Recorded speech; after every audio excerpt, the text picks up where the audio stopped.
Pips, you need to calm down. You're going too wild, buddy. You're just swatting things. You're sprinting around.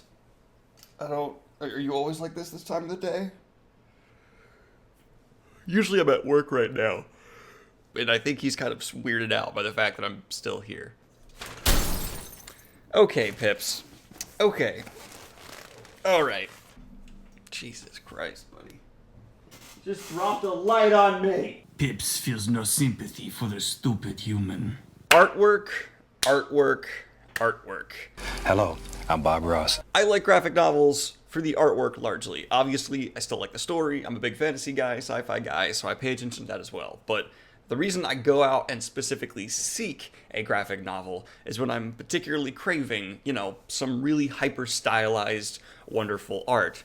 And in today's day and age, when anyone with high-end enough software can make decent-looking art, and anyone with a bit of skill can make hyper-realistic-looking, incredible art, in a fairly short amount of time, especially with the software that basically does a whole lot of work for you. When I go out for a graphic novel, I want something that is hyper stylized. For me, that kind of helps the experience in the end, and it helps it stand out from the crowd. Give me something that looks crazy. That's why even though ODYC didn't have the best execution of the Iliad and Odyssey story, I still really enjoyed it because Christian Ward's art style was forefront in that book, and I believe that is almost as much the case here in Descender. I say almost because Descender also has a decent story, really well done world building, and other things to back up the art as well. The art may not be quite as stylized, but it has a lot more meat and bones underneath the surface to actually help the story stand up to legitimate scrutiny. I don't know why booktubers always hold up the book the entire time while they review it. Like, they'll spend 5 to 6 minutes just holding the thing at an angle so you can see, and all I think halfway through the review is like, isn't your arm getting kind of tired? Let it go, man. But, it's a beautiful book, and it looks really good. I enjoy the softer lines. It's not going for realism, it's going for a distinctive look, and that works 100% through. So if you want something that just as a legitimate work of art is incredibly nice to look at, Descender is there for you.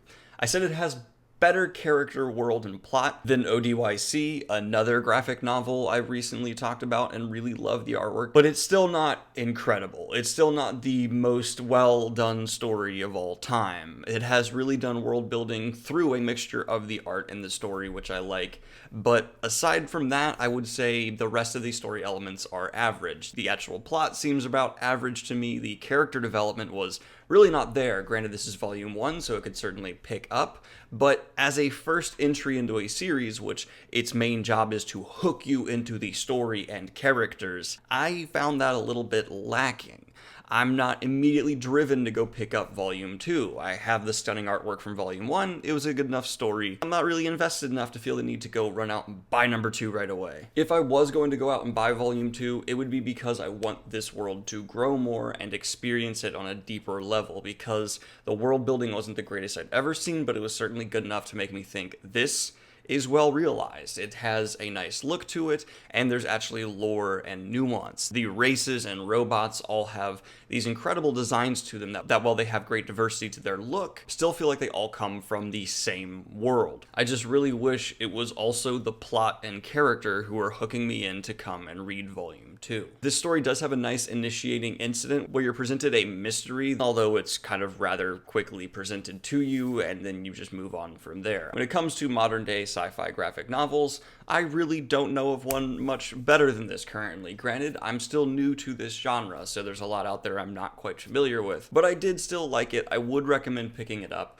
It is a decent read with beautiful artwork, and something about it that does make me curious. I do think in the future I will be picking up Volume 2, and possibly reviewing it for you guys as well. Overall, I'm giving The Descender one of my favorite posters on my wall out of 10. It looks really nice. It's a nice presentation. It's got little nuances to it, but at the end of the day, it's more just to look at than any kind of groundbreaking, earth-shattering story. Hope you guys like this quickie review of a graphic novel. Like and subscribe if you have not already. Hit the Patreon if you want to support what I do here. And have a good one, y'all. Peace! No.